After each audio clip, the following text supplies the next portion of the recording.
Hello সবাইকে, আমার চ্যানেলে আপনাদের স্বাগতম। আজকের ভিডিওতে আমি নিয়ে এসেছি একটি ভয়ঙ্কর ও রহস্যময় গল্প। এই গল্পটি হয়তো আপনার মনে ভয়, কৌতূহল আর অজানা এক অনুভূতি তৈরি করবে। তাই গল্পটি সম্পূর্ণ দেখবেন, কারণ শেষ পর্যন্ত না দেখলে হয়তো আসল রহস্যটা আপনি বুঝতেই পারবেন না।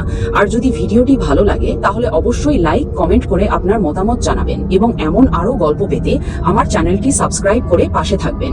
এই গল্পটি আমার নিজের কল্পনা ও সৃজনশীলতা দিয়ে তৈরি, যেখানে অন্ধকার, অজানা শক্তি এবং কিছু অস্বাভাবিক ঘটনার ছায়া তুলে ধরার চেষ্টা করা হয়েছে। তাহলে আর দেরি না করে লাইট বন্ধ করে হেডফোনটা কানে দিয়ে চলুন শুরু করা যাক আজকের ভয়ঙ্কর গল্প। রাত 3:07।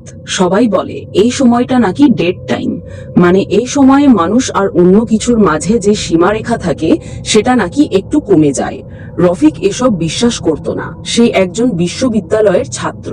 পড়াশোনার চাপ, ফ্রিল্যান্সিং, রাত জাগা তার জন্য খুবই স্বাভাবিক। সেই দিনও সে তার মতো ল্যাপটপে কাজ করছিল। হঠাৎ তার রুমের লাইটটা ফ্লিকার করলো, একবার, দুবার, তারপর আবার ঠিক হয়ে গেল। রফিক ভাবল ভোল্টেজ সমস্যা। সে আবার কাজে মন দিল। কিছুক্ষণ পর হালকা একটা শব্দ, টক টক টক। রফিক চোখ তুলে তাকালো। শব্দটা আসছে তার রুমের দরজা থেকে। রাত 3:07 কে নক করবে? সে ধীরে ধীরে উঠে দাঁড়ালো। ধরবো না, ইগনোর কর, নিজেকে বলল। কিন্তু আবার টক টক টক, এবার একটু জোরে। রফিক দরজার কাছে গিয়ে জিজ্ঞেস করলো, কে? কোনো উত্তর নেই, শুধু নীরবতা। সে দরজা খুলে দিল। বাইরে কেউ নেই। করিডোর পুরো ফাঁকা। একটা ঠান্ডা হাওয়া তার গা দিয়ে বয়ে গেল। সে দরজা বন্ধ করে দিল। রফিক ওয়াশরুমে গেল। মুখে পানি দিচ্ছিল। তখন তার চোখ পড়ল আয়নায়।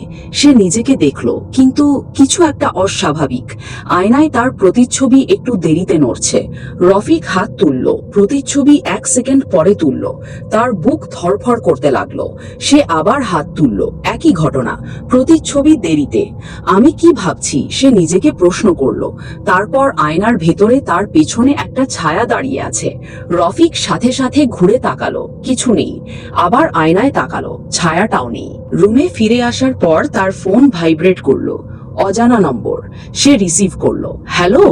ওপাশ থেকে ভাঙা ভাঙা শব্দ, দরজা খুলো না। লাইন কেটে গেল। রফিক স্থির হয়ে গেল। কি বলল? সে দরজার দিকে তাকালো। ধীরে ধীরে দরজাটা নিজে নিজেই একটু একটু করে খুলতে লাগলো। ক্রিক। রুমের ভেতরের তাপমাত্রা হঠাৎ খুব ঠান্ডা হয়ে গেল। ফ্যান বন্ধ, কিন্তু বাতাস বইছে। ল্যাপটপের স্ক্রিন নিজে নিজেই বন্ধ হয়ে গেল। অন্ধকার, শুধু জানালা দিয়ে হালকা আলো আসছে। রফিকের মনে হলো সে একা না, তার পেছনে কেউ দাঁড়িয়ে আছে। সে ধীরে ধীরে ঘুরে তাকালো, কিছু নেই।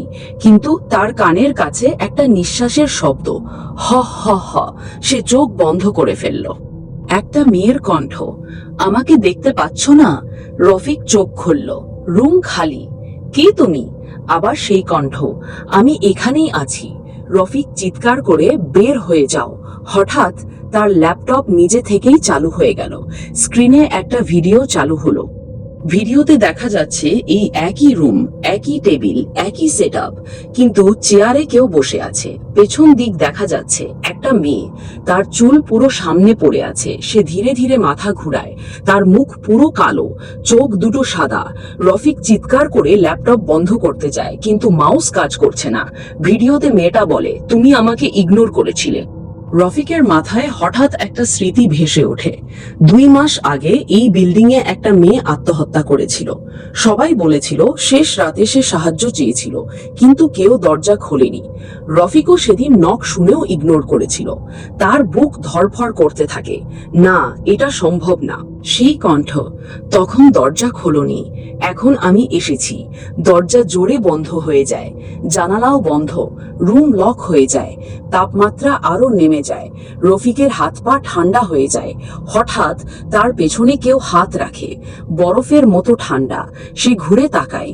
মেয়েটা তার সামনে, চুল দিয়ে মুখ ঢাকা। ধীরে ধীরে মুখ তোলে। একই মুখ, কালো সাদা চোখ। মেয়েটা তার দিকে এগিয়ে আসে। 3-7, মনে রেখো। রুমে একটা ভয়ার্ত চিৎকার ভেসে ওঠে। তারপর সব নিস্তব্ধ। পরের দিন পুলিশ আসে। রুমের ভেতরে রফিককে পাওয়া যায় মৃত। মৃত্যুর কারণ অজানা। সবাই বলে হার্ট অ্যাটাক, কিন্তু ঘড়িটা বন্ধ ছিল। সময় 3:07। একই বিল্ডিং, নতুন একজন ছাত্র ওই রুমে থাকে। রাত 3 তাকে টক টক টক একটা কণ্ঠ দরজা খুলবে।